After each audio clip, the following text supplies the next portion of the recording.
Hola queridos amigos de Contexto. Amigos, hoy trataremos uno de los temas más controversiales que manejamos en nuestro país, la República Dominicana, y que nos influye directamente a todos. Nos referimos al aumento en la factura eléctrica que se ha venido produciendo en los últimos meses y que ha tenido a todos los ciudadanos, principalmente a la clase media, al grito. La realidad es que estos aumentos se vienen contemplando desde hace años, ¿verdad? Por ser uno de los 3 ajustes que manda la Ley 1-12 de la Estrategia Nacional de Desarrollo 2030. Según esa legislación, los ajustes debieron haberse llevado a cabo hace tiempo, pero fue en febrero del 2021 que fue firmado el pacto eléctrico por los partidos políticos, los empresarios y las entidades sociales. Desde finales del año pasado se han venido haciendo ciertos ajustes en la tarifa, pero fue en los pasados meses de junio y julio cuando todos nos sorprendimos de lo mucho que nos había subido la tarifa eléctrica. Todos nos preguntamos cómo íbamos a enfrentar estos aumentos. Ante el clamor de la población, el presidente Abinader solicitó el 19 de julio al Consejo Económico y Social, al CES, convocar de nuevo a los sectores sociales, políticos y empresariales para la revisión de este pacto, antes firmado y consensuado en vistas públicas, de que, bueno, y dijo que realmente las condiciones habían variado de la economía y lo de la guerra de Ucrania, las alzas, la inflación y demás. Así como también ordenó la congelación de la factura en la tarifa aplicada en los precios vigentes en el trimestre abril-junio, o sea, antes de la última gran alza. Todos sabemos que en nuestro país, la República Dominicana, tenemos años tratando de reducir el subsidio que carga el gobierno por la energía. El presidente Abinader recordó que el gobierno subsidia unos $1.000 millones anualmente, eso depende de cuál año sea, al sector eléctrico, y esto sin contar, él recordó los 30.000 millones que invierten los subsidios a los combustibles, además de las subvenciones del trigo, del arroz, de los fertilizantes, etcétera. O sea que seguirá pendiente establecer un esquema racional de subsidios al sector eléctrico, hasta llevarlos a un nivel aceptable. Lo que nos preocupa, de un lado, que no lo suban, y de un lado, esa cantidad de subsidios. Entonces la pregunta es cómo y cuándo hacerlo. Para analizar este tema hemos invitado al ingeniero Leocadio Lebrón, especialista en proyectos de generación de electricidad y una de las personas que más sabe de este tema. Leocadio, buenos días. Buen día, Mónica. Qué bueno, qué gusto tenerte por aquí. Igual para nosotros. Hace tiempo que Leocadio no compartía en este programa con nosotros. Leocadio, la situación del sector eléctrico nunca ha estado fácil, porque desde que estoy chiquita están los apagones, están el problema del subsidio eléctrico, de la tarifa, las personas que no pagan. Actualmente sigue habiendo muchas personas que no pagan, no se han instalado esos contadores de los cuales se ha hablado que van a ser prepago. Entonces yo quiero primero que tú me hagas me digas cómo ves el escenario para después entrar en los detalles. Bueno, Mónica, como tú decías, el sistema eléctrico siempre se ha manejado con mucha deficiencia desde su nacimiento, inclusive desde cuando fue manejado por una empresa privada, del 28 hasta el 1955 y siguiente. En gran medida eso se ha debido a que nunca se llevaron a cabo a plenitud los planes de expansión y demás planes que se planificaban, pero no se ejecutaban en su totalidad. El fin es que siempre el sistema eléctrico ha estado en crisis.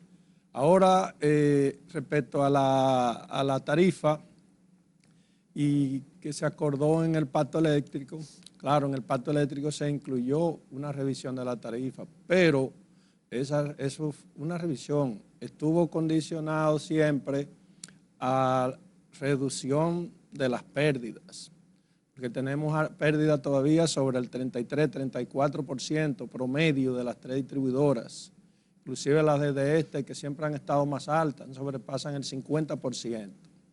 Entonces, para hablar de aumento de tarifa, primero hay que realizar inversiones para reducir las pérdidas técnicas. Hay pérdidas técnicas y pérdidas económicas.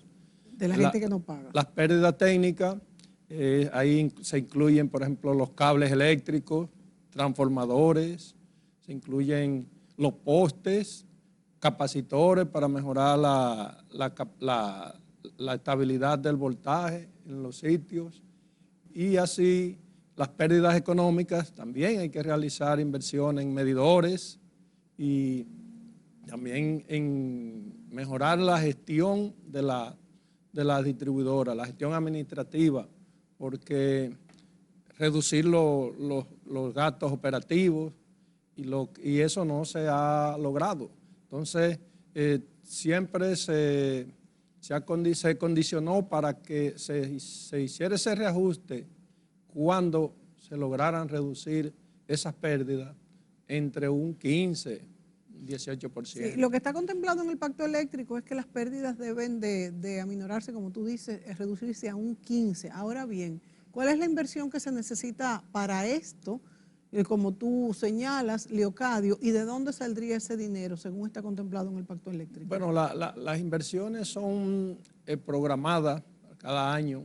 O sea, se programan inversiones que pueden oscilar entre los 100 millones de dólares, los 150 millones de dólares, pero las inversiones no se han realizado en los niveles que se deben hacer, por un lado. Y por el otro lado, esas inversiones también deben ir enfocadas en un orden de prioridad, o sea, que incluya esos factores que decíamos en principio, en hacer esas inversiones en la infraestructura de distribución para reducir a su mínima expresión las pérdidas técnicas, que todavía andan entre un 8 y un 12%. ¿Y de dónde va a salir ese dinero? Si los recursos generalmente vienen de préstamos, de instituciones multilaterales y también de las propias recaudaciones que hacen las distribuidoras. O sea que esas son las dos fuentes principales para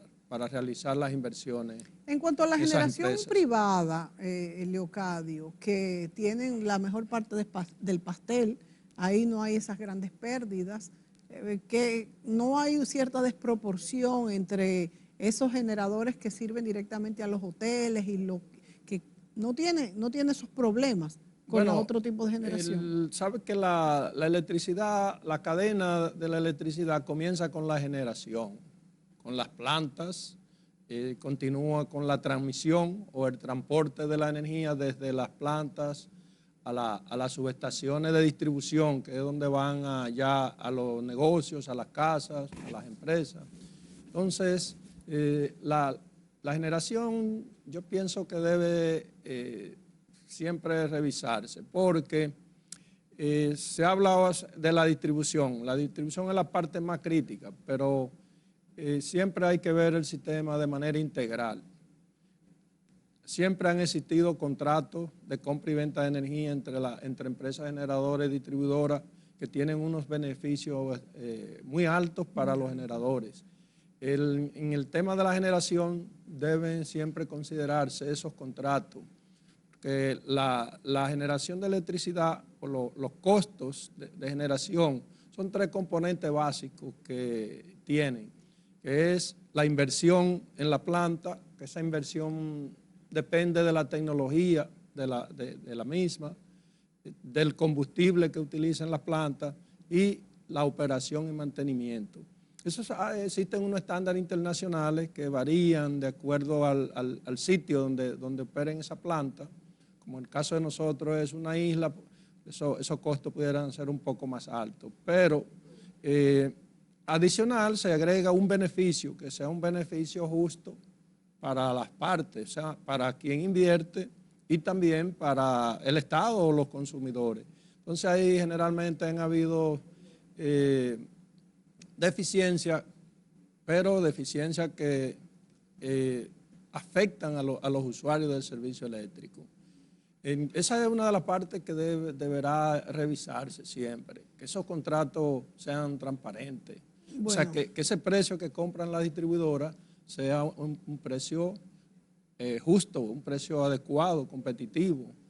Y sigue la transmisión. La transmisión también requiere de inversiones, pero los ingresos de la empresa de transmisión proceden de los generadores, pagan un peaje de transmisión, donde esa empresa recibe los recursos para cubrir todos sus gastos y realizar inversiones. Esa empresa ha estado funcionando mejor en el sistema eléctrico, inclusive las pérdidas están ahora en alrededor de 1.8%, o sea que están por debajo o están dentro del rango de los rangos internacionales en esa materia. O sea que esa empresa sí también requiere que se le hagan inversiones en nuevas líneas para mejorar los niveles de voltaje.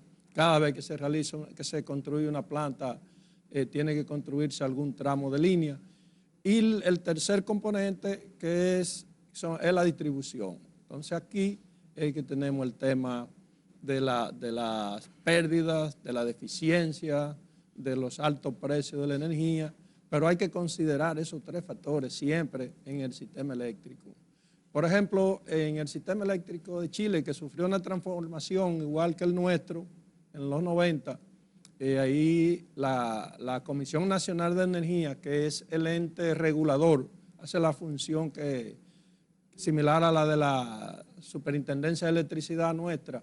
Ahí se establecieron los niveles de beneficios, tanto para la generación, la transmisión y la distribución. Creo que todo eso debe ser considerado. ¿Y eso es posible en nuestro país, establecer esos beneficios? Claro que sí, porque es que la energía eléctrica es el negocio más rentable, porque cualquier plantita produce millones de kilovatios hora. Entonces, se supone que ahora en el pacto eléctrico hay un tope de que las plantas particulares solo podrán producir hasta un tope de energía y que el gobierno producirá el gran volumen. No, porque el sistema eléctrico es como un anillo, vamos a decir, un anillo. Todas las plantas, la energía que generan van al sistema. Entonces, el organismo coordinador del sistema eléctrico dominicano es que se encarga de administrar las operaciones técnicas y las transacciones económicas del sistema. Entonces, existe una demanda de electricidad, una demanda programada y una demanda abastecida.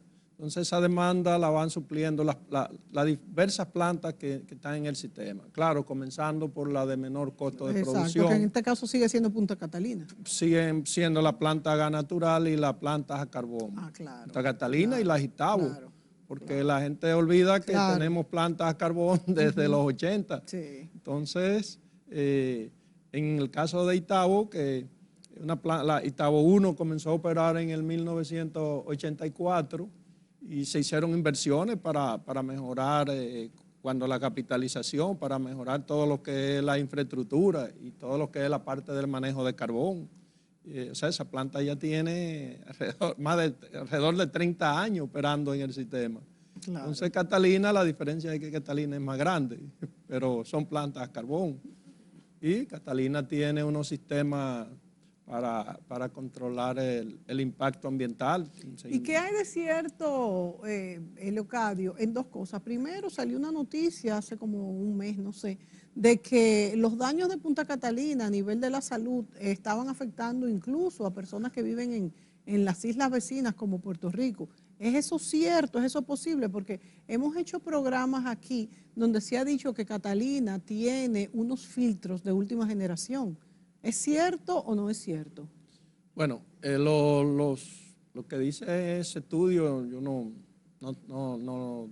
veo, o sea, no sé de la base que se utilizó para esos estudios, pero Puerto Rico tiene plantas a carbón. O sea, que quizás se están enfermando de sus propias plantas. Una planta privada. Si es que es cierto. Como decía hace un minuto, nosotros tenemos plantas a carbón en Jaina, tenemos la planta Itabo 1, Itabo 2. En Barahona tenemos la planta Barahona Carbón, que está operando desde finales de los 90. Entonces, en el caso de Punta Catalina, se hizo una inversión en tecnología para mitigar el impacto ambiental. Ahí lo que se debe hacer sí es mantener esos parámetros ambientales que inclusive están por debajo de lo que establecen las normas del Banco Mundial para ese tipo de plantas. Quienes administren esa planta, quienes la operen, deben mantener esos parámetros. O sea que tú sostienes que el daño ocasionado al ambiente está por debajo de los límites internacionales. O sea que realmente esto está funcionando de manera aceptable. La planta fue diseñada para que con parámetros ambientales como las emisiones al medio ambiente, que para ese tipo de plantas están por debajo de la norma que establece el Banco Mundial. ¿Qué habría que hacer? Bueno, la operación de la planta, el mantenimiento de la planta, para que esos parámetros se mantengan en esos límites. Otro aspecto ahí que tiene mucho que ver es el tipo de carbón que se utilice. Esa planta como combustible usan carbón mineral. El carbón mineral tiene elementos contaminantes. Mientras más calidad tiene el carbón, los desechos, la ceniza que produce es menor. En el caso de Punta Catalina se instalaron unos equipos para para inyectar cal a los gases antes de salir a la atmósfera, cal hidratada. Esa cal lo que hace es reducir al mínimo el contenido de azufre que tiene el carbón. Y si el carbón tiene menor contenido de azufre, entonces todavía la calidad del aire, la calidad en que salen esos gases serían todavía menores. ¿Y esto se está haciendo? Sí, eso se está haciendo. En algún momento hubo algún descuido donde se depositan los desechos sólidos, que es ceniza y yeso, porque se construyeron ahí unas celdas especiales para depositar esos desechos y manejarlo. Manejarlo significa que tienen unas capas especiales para que no sea permeable al subsuelo, se va compactando después que ya una celda de esas, que son unos depósitos grandes, se llenan, entonces inclusive se reforestan. Eso se hace en otros países donde hay plantas a carbón. O sea que con un buen manejo, una buena operación, un buen mantenimiento de la planta y de los equipos que tienen que ver con el medio ambiente, se puede mitigar al máximo el impacto. ¿Por qué entonces, Leocadio, se siguen algunos ambientalistas y otros sectores del país insisten en señalar que Punta Catalina debería de ser convertida a gas natural? Bueno, lo que pasa es que el diseño de una planta a carbón como Punta Catalina, la tecnología de esa planta y el diseño, la tecnología de una planta que funciona con gas natural son muy distintos. Técnicamente pudiera ser posible, pero el costo de inversión para hacer esa transformación sería alto. Pero además tendrían que salir, cada unidad de esa tendría que salir de servicio. Que ahora mismo no nos podemos dar ese lujo. No, el sistema eléctrico no resiste en estos momentos la salida de una planta de Punta Catalina. ¿Fue un error hacer Punta Catalina a carbón? No fue un error. Lo que pasa es que cuando se decidió construir a Punta Catalina, había problemas con el gas a nivel internacional. Y para traer gas aquí a la República Dominicana en ese momento, las garantías que pedían los suplidores eran demasiado elevadas, pero el precio en los mercados internacionales estaba entre los 15 y 18 dólares el millón de BTU, que no nos afectó más a nosotros porque AES tiene un contrato de largo plazo de suministro de gas natural y por eso los precios de AES en esa etapa, 2012, 2013, estuvieron por debajo del mercado internacional por ese contrato de largo plazo. ¿Cómo les afecta ahora esas plantas que se suplen de gas natural, la escasez ahora y el alza de precios por la guerra de Ucrania? ¿Les ha afectado? Bueno, el gas que utiliza AES es un contrato con la British Petroleum de Trinidad y Tobago, Ahora no ha habido problemas con el Y no ha suministro de gas. no ha subido el precio. Lo que pasa es que tienen unos contratos Fijos. unos contratos de Que ya precio estaban a fijo, futuro. y eso nos favorece el sistema eléctrico dominicano. Claro, a nivel internacional esa guerra está afectando no solamente con los combustibles, está afectando con los precios de la comida y de otros rubros. O sea que en el caso volviendo al caso de Punta Catalina, esa propuesta que se hace de convertirla a gas natural, eso es técnicamente y económicamente en estos momentos eso no es factible.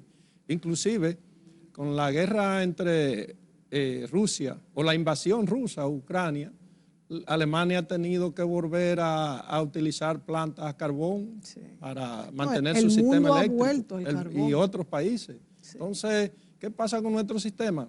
Que estamos avanzando en la energía renovable, pero tenemos deficiencia en las plantas base del sistema. O sea, todo sistema eléctrico tiene que tener plantas base para garantizar la demanda en todo momento, porque las energías renovables, la disponibilidad es baja, porque en el caso de la energía eólica depende del viento, y la energía solar depende de la intensidad del sol. Y no tenemos esos la energía solar que acumulen. La disponibilidad es del orden de los 5 o 6% de las 24 horas del día. Leocadio, y eso es una pregunta para ti que eres un experto, ahora con estos aumentos de la tarifa que hubo en los meses pasados, muchas personas conozco que viven, por ejemplo, en casas o en el último piso de un apartamento, han estado colocando los paneles solares y dicen que como en 2 años podrían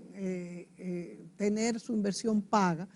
Quizás personas que consumen un poco más, hasta qué punto esto es factible y es económicamente hablando rentable. Porque también está lo que se lo puede llevar un ciclón, pero yo veo que mucha gente lo está haciendo. Sí, se ha avanzado bastante, primero en la instalación ya de plantas grandes, plantas industriales a nivel solar, y también muchos negocios, residencias han estado instalando sus propios paneles solares. Eso ha favorecido que el costo de instalación, el costo de los paneles solares se ha reducido bastante, y eso permite que tanto empresas se instalen y también residencias, negocios, instalen sus propios paneles. Ahora bien, hay algunas familias, algunas residencias que todavía instalaron una planta solar que apenas pueden pagar la factura eléctrica. Claro. Porque no, pero yo veo mucha gente tomando préstamos para esto, Leocadio, cosa que me preocupa. Porque, como tú muy bien dices, si no pueden pagar ni siquiera la factura eléctrica, sumarle también el financiamiento a este costo, no sé si será tan Pero sí, para ciertas familias, para familias de ciertos ingresos y negocios, eso es factible. O sea, que pueden hacer la inversión en este momento, inclusive el sistema les reconoce cuando produce un excedente. Le reconoce, le puede inyectar de esa energía al sistema y recibe una contribución por eso. O sea que en sí... Sí, pero yo lo que veo es que el sistema es caro y vamos a suponer una persona que consuma menos de 15,000 pesos, por ejemplo, no creo que sea rentable. Sí, puede ser rentable. El tema es que tenga en ese momento para hacer esa inversión. Pero que lo están tomando prestado. Bueno, porque hay una serie de facilidades que se dan, de exoneración. Y de menos intereses también. Y facilidades para los préstamos también. Entonces, quiere decir que eso en eso el gobierno debería de dar las facilidades realmente, porque ante un panorama que no tenemos una energía eléctrica estable y a buen precio, esto además es una facilidad para hacer el cambio de la matriz a energías renovables. Claro, porque eso tiene un impacto positivo al medio ambiente, además de que favorece vamos a decir, el abastecimiento de electricidad propio y el abastecimiento de electricidad del sistema eléctrico. Sí, como tú dices, también puede inyectar a la red. Sí, o sea, todo aquel que tiene su planta, sea solar o eólica, que tenga excedente, puede inyectar a la red ese excedente. En cuanto a eólica, el Leocadio ya es algo que tiene que ser de manera industrial, aquellos postes muy altos, cuestan mucho dinero, lo vemos también que están en el mar. En nuestro país tienen que ser compañías ya muy especializadas en este tipo de energía. Para las plantas eólicas ya son plantas industriales, como tú dices. Ahora bien, hay algunos particulares que tienen pequeños aerogeneradores, pero ¿sí? lo principal es para los... En casas, vamos a decir, Son tienen muy pequeños y muy aerogeneradores. pocos. O sea, la gente se ha ido más a los paneles solares. ¿Y de qué tamaños? No los he visto, estos que son en casas. ¿Son algo que tú los pones en el patio? ¿Cómo son? Tú lo puedes poner en arriba de la patio, casa. encima de la casa. Por ejemplo, hay en algunos sitios como en Boca Chica, hay en algunos campos donde hay velocidad de viento, pero la factibilidad está en los paneles solares, la energía solar. Bueno, vámonos a la pausa y volvamos al tema cuando regresemos de la factura eléctrica.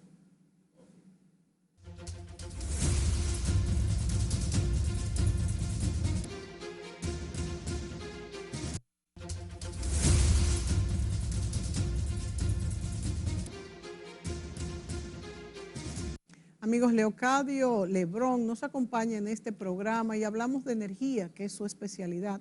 Hablamos de esa factura eléctrica que tanto subió, que se va a frizar en lo que nos llegó el mes de junio. Leocadio, tengo entendido que desde noviembre comenzó a desplazarse ligeramente el costo de la energía en los hogares y realmente sí notábamos que subió un poquito, pero ya en junio y julio fue un aumento de más del 100%. Entonces, ¿era trimestralmente que se había contemplado en el pacto eléctrico? Sí, se iba a hacer de manera trimestral, comenzando en octubre de 2021.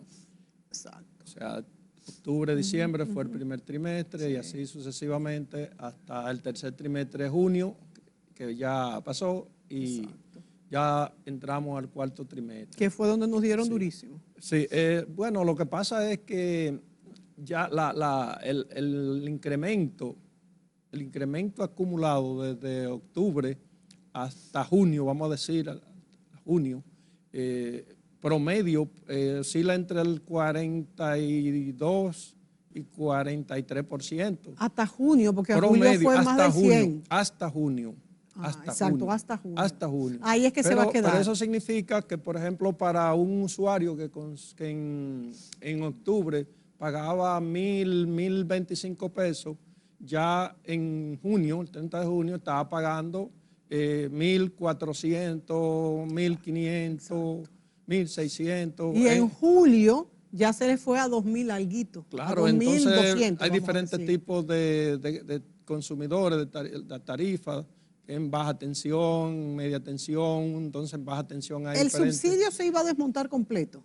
No, porque es que el subsidio del sector eléctrico... Hasta los 700 kilos. Sí, pero eso no es posible porque es que con el aumento de los combustibles, del precio de los combustibles... eso es otra, que es que fueron muchos aumentos juntos. Con el incremento del precio de los combustibles, con el incremento también de las pérdidas de las distribuidoras. Entonces, con esos factores solamente es difícil. Pero tú dices reducir el aumento de las pérdidas. Las pérdidas han aumentado. Claro que sí, porque por ejemplo, a mediados del 2020 las pérdidas estaban en 27, 28%. Y hoy las pérdidas están en un 33, un 34%. Pero yo las oigo en un 30 y algo hace mucho. Sí, han venido subiendo. Lo que pasa es que el efecto en la pérdida es diferente a lo que se perseguía en el pacto eléctrico, porque fue al revés. El efecto era que se iban a reducir las pérdidas, reduciendo los gastos operativos, aumentando los cobros, que eso son las cosas que se deben hacer, realizando las inversiones del lugar. Entonces, el efecto ha sido contrario. O sea, las pérdidas han aumentado y entonces al mismo tiempo se ha aumentado la tarifa, y con el incremento del precio de los combustibles, entonces también el subsidio. O sea, fue que se sumaron. Todos los factores. Todo en cadena. Todo en cadena. Pero, ¿y hasta dónde va a subir entonces ese precio? Bueno, ya vemos que el presidente de la República... No, ya está detenido. Pero digo, si no hubiese sido así, según el Ese mandaba iba el a pacto ser, eléctrico. iba a ser ¿Hasta dónde? insoportable, Es iba a que, ser insoportable. es que eso no hay quien lo Por aguante. ejemplo, en el pequeño negocio que pagaban 8,000, 10,000 pesos, están pagando 18, 20,000 pesos, porque esas pérdidas que estamos hablando son promedio. Por ejemplo, en la factura mía me salió duplicada, el doble de lo que yo pagué. Yo sé de mucha gente que más En que se le junio yo duplicó. pagué el doble de lo que pagué En junio. en mayo, sí. Ya En tú junio, sabes en el mes cómo venía pasado. en julio entonces. En el mes pasado mi factura fue el doble yo pagué el doble de lo que pagué Sí, yo pagué casi el doble en en mayo. junio. Yo pagué Entonces casi el eso ha doble, muy poco pasado en menos. muchos casos. Sí. O sea que es difícil para una familia, por ejemplo, que consume hasta 200 kilos, que pagaba 1,000 pesos, 1,025 pesos, Sí. 1,040 pesos, que ahora pague 1,400, 1,450, 1,500. O sea, eso es insoportable. A lo que se agrega la inflación, el precio de todos Claro, los productos de la todas las canasta otras familiar. alzas, Sí, ¿a cuánto va a entonces, llegar? eso es insoportable. Para los negocios, para las familias, el país no lo aguanta. O sea, no, los negocios lo que van es a cerrar, todos los costos los costos se le transfiere al usuario. Sí, Entonces, claro, con lo que yo digo, los- que cuando me dicen, no, lo que hay que hacer es reformas fiscales, es verdad que hay que hacerlas, pero todos esos costos se le van a traducir a uno. Entonces me dicen, entonces se suben los sueldos, entonces van a traducir también lo de los sueldos. Y se vuelve un dominó, y entonces la inflación se va a las el nubes. tema es que los sueldos, los salarios se mantienen prácticamente estancados. Entonces, Sí, pero subieron hace poco. subieron en algunos sectores, pero Sí. hace El sector público no subió. hace mucho tiempo que no se hace un aumento general de salario. Y entonces, yo tengo una pensión y yo Bueno, a los desde el 2000, precisamente, desde el 2008, precisamente, Leocadio, el caso no sé si tuyo es un una buen pensioncita, ejemplo. vamos a Es decir. un buen ejemplo. Cuando aumentan los sueldos y a ti no te aumentan, ¿qué pasa? Que tu sueldo se te devalúa totalmente. Entonces, por eso es que esos aumentos de sueldo, si no son generales, y es muy difícil que lo sean, se te devalúan. El desempleado, ¿qué le va a pasar también? A los envejecientes, al que gana muy poco. ¿Por qué? Porque esos sueldos se van a traducir en los precios inmediatamente, porque no van a perder. Claro, Los empresarios no van a perder ni el colmadero, ni el motoconcho, ni el chofer de carro público. Entonces, ¿qué va a hacer? Que todo se va a volver a una inflación. Esto va a provocar una inflación mayor que la que tenemos. claro, Yo le tengo mucho miedo. porque en realidad cuando eso ocurre, los ingresos de uno, o sea, el poder adquisitivo se reduce, Claro. pero al mismo tiempo la calidad de vida. Claro. Entonces eso Se reduce. eso no es solución, Leocadio. Eso no es solución. Entonces el gobierno, que es lo que hacen los gobiernos en tiempos de crisis, tienen que hacer su sacrificio, tienen que hacer una revisión de los programas de inversión, tienen que hacer una revisión total para entonces ver cuáles son las medidas que menos perjudiquen a la población, que de hecho también es perjudicada, pero debe ser en menor proporción. Ahora viene la otra pregunta ahí con esto que tú explicas, y es hasta qué punto el gobierno podrá seguir subsidiando al sector eléctrico, porque también esa es la otra pregunta. No queremos que nos suban. De hecho, no podemos enfrentar esas alzas, pero ¿cómo el gobierno va a pagar este subsidio que no sea de lo que aportamos nosotros del bolsillito? Entonces, todo es un amarre. El tema eléctrico es que, por ejemplo, generalmente las pérdidas en los estándares internacionales andan entre un 8 y un 15%. Y en los países nuestros, Centroamérica, América Latina, más o menos andan en esos niveles. Entonces, mientras nosotros tengamos pérdidas sobre el 20%, sobre el 15%, que ahora estamos, como decíamos hace un momentito, están sobre el 30, 33, 34, sí. 35. Entonces, necesariamente el gobierno tendrá que subsidiar el sistema eléctrico. Por ejemplo, yo tengo ahí un trabajo que hice y desde el 2005 hasta el 2015 el subsidio al sector eléctrico fue del orden de los 14,000 millones de dólares. Eso fue prácticamente un promedio de 900 millones de dólares en el año. Sí. Pero aquí hubo una crisis de los combustibles en el 2008, han habido varias crisis. ¿Qué tuvo que hacer el gobierno?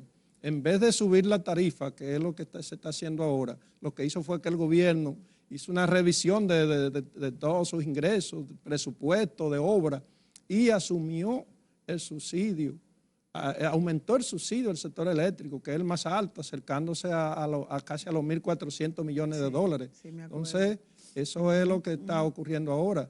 Y como decíamos, mientras no se reduzcan los niveles de pérdida de las distribuidoras, que se sabe qué es lo que hay que hacer, se sabe cuál es el problema y cuáles son las causas. Entonces hay que atacar las causas y está claro que hay que realizar inversiones, como decíamos, en todo eso que se necesita, en cables, en transformadores, en capacitores, en medidores, pero al mismo tiempo la misma gestión administrativa que no involucra recursos debe también mejorarse. O sea, hay gente que se muda a una casa y dura meses porque no le cobran la energía, van a la distribuidora, solicitan un contrato y no le cobran la energía. Entonces, es un factor que tiene que cambiar. Mientras eso no cambie, el gobierno va a tener, o los gobiernos van a tener que subsidiar el sector eléctrico. Y cuando esos factores se han mejorado, entonces el subsidio bajaría a su mínima expresión. Pero primero tenemos que resolver lo otro. Y entonces yo te pregunto, Leocadio, el presidente Abinader llamó al Consejo Económico y Social a que se reuniera para que revisara todo lo que fue el pacto eléctrico. ¿Qué garantía tenemos que a estas reuniones van a ir se supone que van los políticos, los empresarios y todo lo que es los representantes sociales, de que va a salir de ahí algo que sea realmente manejable? Y te lo pregunto, este es el caso del Consejo Económico y Social, pero a mí me preocupa muchas veces cuando las leyes, por ejemplo, van a vistas públicas, que no todo el que quiere, que no todo el mundo puede estar ahí, cabezas, representantes, y después que las cosas salen, entonces todo el mundo se queja. Pero es que no todo el mundo puede apersonarse en ese tipo de cosas. A veces porque no se puede, no está permitido, y otras veces, como en las vistas públicas, porque no se tiene el tiempo y porque están en otra cosa. En este caso, el Consejo Económico y Social lo debatirá, y ¿tú crees que saldrá algo que realmente pueda realizarse? Bueno, mira, mi opinión personal es negativa, porque primero, la mayor parte de los puntos que se discutieron en el pacto eléctrico estaban en la ley 125.01, en la Ley General de Electricidad. Por ejemplo, el cumplimiento de los temas ambientales, los seguros a las instalaciones y una serie de puntos que habían ahí que están en la ley. Ahora bien, yo respecto a la convocatoria que se hace al CES, yo no le veo sentido, porque ya el pacto se firmó. Y en el pacto, por ejemplo, ahí en el pacto se firmó la liquidación de la CDE, que está en curso, se está ejecutando, y aún así todavía no se ha aprobado la ley, porque para liquidar la CDE debe crearse una ley que modifique la ley 125.01, la ley de energías renovables 5707, por ejemplo, esa ley que le otorga a la CDE la facultad de contratar energía renovable. Entonces, esa ley no está hecha aún. Entonces, esa ley es un proyecto que cursa en el Congreso. En el pacto eléctrico también se acordó lo de la administración de Punta Catalina. Se designó, creó un fideicomiso que no tiene la base legal, pero está funcionando. Ese fideicomiso es que está operando, administrando a Punta Catalina. Y en el caso de convocar el SET para ver el pacto eléctrico, el punto crítico ahora es el aumento de tarifa, pero que en el mismo pacto se establecieron condiciones para revisión de la tarifa, eso está ahí. O sea, las condiciones fueron esas que hemos dicho ya en el programa varias veces, que es que tú tienes que, las distribuidoras tienen que reducir esas pérdidas, tienen que mejorar la cobranza para que llegue a unos niveles que se puede entonces hacer una revisión de tarifa. Una revisión, pero lo que se hizo fue aplicar una tarifa contraria a lo que se estableció en el pacto eléctrico. Entonces o sea yo que no... esa parte falló.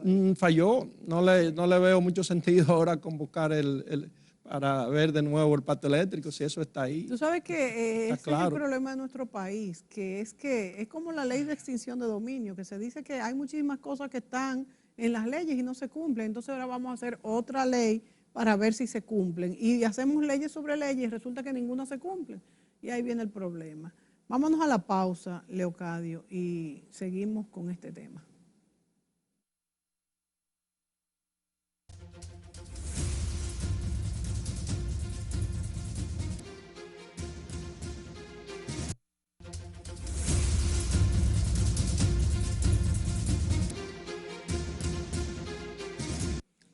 Bueno, Leocadio, ¿y cómo estas personas que no pagan se integrarán, por ejemplo, al sistema? Se habló de los contadores prepago, hay muchas propuestas, pero no he visto nada concreto en este sentido.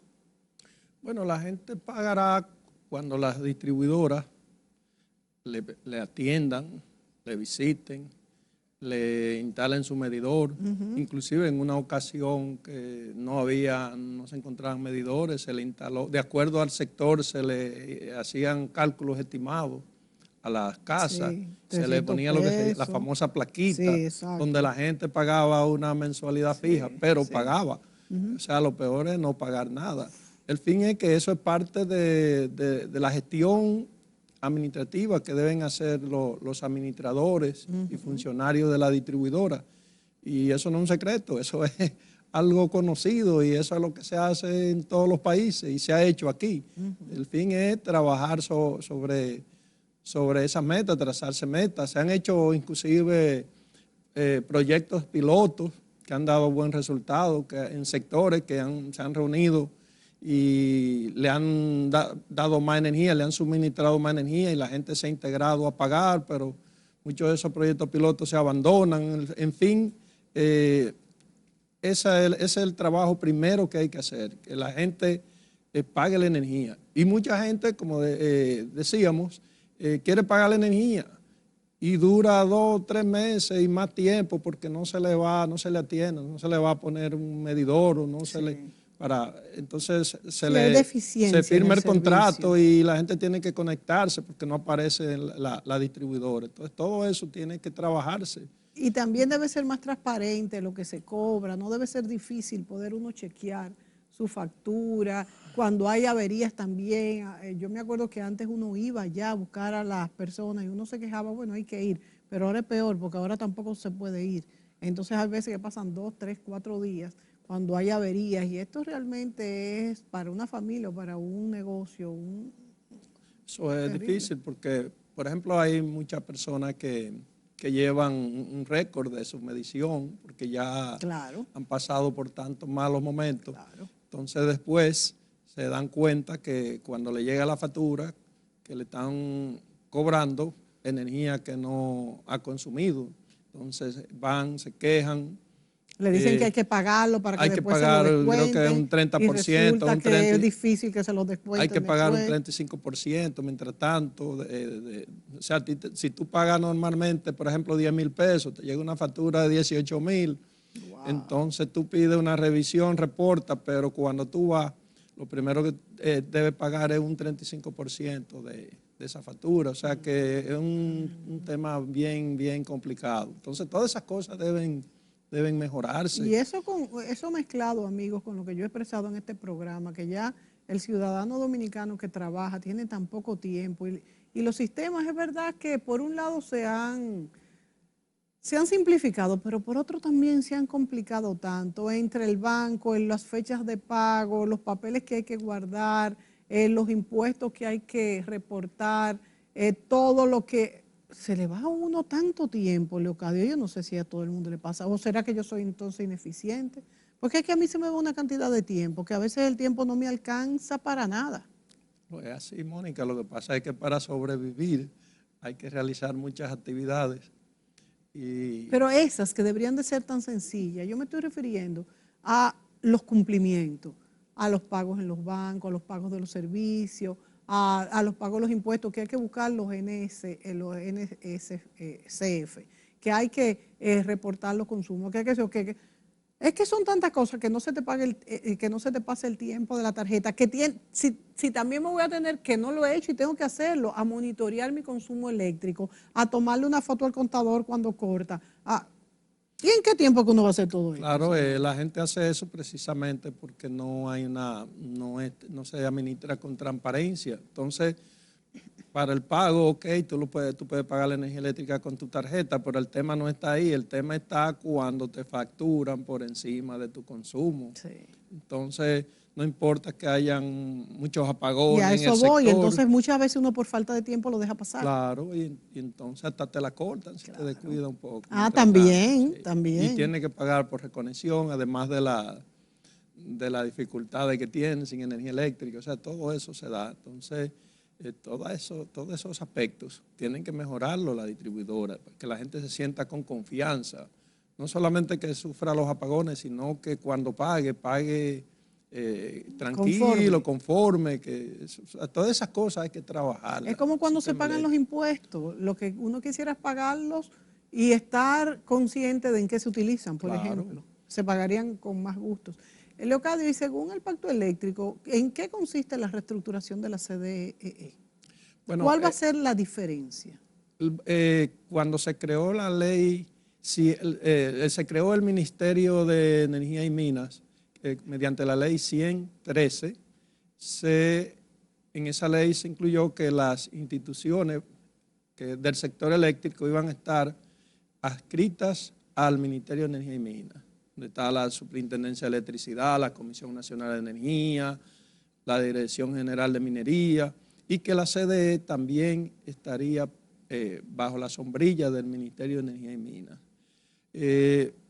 Las demás instituciones entraron al ministerio temprano, pero con relación a la CDE se modificó la ley 113 con la ley 142-13 para que se le diera un plazo a la CDE de 5 años. Eso fue para construir Punta Catalina y para mejorar todo esto que estamos viendo de las pérdidas de la distribuidora, de darle la oportunidad a la CDE para que mejorara todos esos parámetros de distribución y también el tema de la generación, pero principalmente Punta Catalina. Y eso se incluyó en el pacto, pero eso es para cumplir con esas leyes. Ahora, lo que pasa es, como decíamos al principio, para liquidar la CDE se tienen que modificar la ley 125.01, la 5707, otras leyes, porque todo el patrimonio prácticamente del sector eléctrico, la parte pública, está a nombre de la CDE. Sí. Los terrenos, no es una transición fácil. Todavía subestaciones que están en terrenos que son de la empresa de transmisión. Los préstamos internacionales, contratos, todo eso. Medio minuto, porque quiero hablar también de otro temita contigo, ya se nos acabó el tiempo. ¿Y el terreno de Punta Catalina ya está a nombre de Punta Catalina? Sí, tengo entendido que fue comprado el terreno. Eso me han dicho, que ya está. Fue una buena medida, porque eso fue un crimen. Pero tengo entendido también que los terrenos de alrededor no están a nombre de Punta Catalina y se necesitan para Punta Catalina, por donde llega el carbón y todo eso. No, todos los terrenos de donde está la planta, donde están todos los que son el depósito de la ceniza, todo eso forma parte y fue pagado, comprado. Sí. Leocadio, y para terminar, háblame, sé que tú estás inmerso trabajando por la fuerza del pueblo. Este nuevo proyecto, y digo nuevo porque todavía es relativamente nuevo, ¿cómo va? ¿Qué están haciendo? ¿Y cuáles son sus aspiraciones y las tuyas? Así es, Mónica. Yo me fui el mismo día que se fue el presidente Fernández del PLD y estamos trabajando fuerte. Estamos llevando a cabo un programa de afiliación, primero, de formación de los organismos de base, que se llaman direcciones de base, después las direcciones medias. Estamos también conformando ya las direcciones de distritos municipales, de municipios, de las provincias, de las circunscripciones. Bueno, ya en diciembre, 15 de diciembre del año pasado, se depositó el primer padrón donde habíamos ¿Cuántas ya personas? unos 648.300 y tantos inscritos. En el 28 de junio se depositó vamos a decir, el padrón actualizado a esa fecha. Y Generalmente, Leocadio, ya habíamos en el 28 de junio 1.094.000. Wow. Y como dijo el presidente Fernández cuando se entregó el padrón, un padrón auditado y auditable. Auditado significa que hay una plataforma que si Mónica quiere ingresar a la Fuerza del Pueblo, yo tengo los datos tuyos, tu cédula, fecha de nacimiento, yo no te puedo afiliar si tú no me firmas ese formulario de afiliación. Entonces ya hoy estamos acercándonos al 1.200.000 personas afiliadas. Y la meta es en mayo del próximo año tener 2 millones. Wow. Y la vamos a lograr.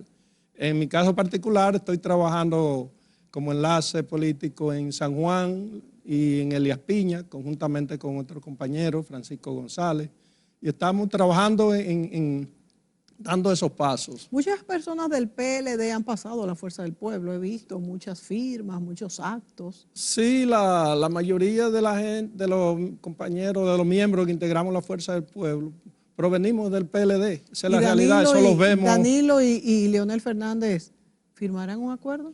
Eso no sé, porque ya eso tendrían ellos que manejarlo, lo vería un poco difícil, aunque en política se dan muchas cosas, pero el maltrato que sufrió el presidente Fernández, no sé, pero eso ya el tiempo lo tendrá dirá, que verse, pero yo estoy de acuerdo, el maltrato que sufrió el presidente Fernández fue fuerte. Leocadio, se nos acabó el tiempo, gracias por estar aquí con nosotros, tienes que venir más a menudo, vamos a ir viendo cómo se desarrolla todo este cambio de la CDE y del sector eléctrico y principalmente cómo queda la factura eléctrica que usted y yo pagamos y tú también. Gracias, Mónica, estamos a la disposición siempre. Gracias a ti, Leocadio, y a ustedes, amigos, será hasta la próxima.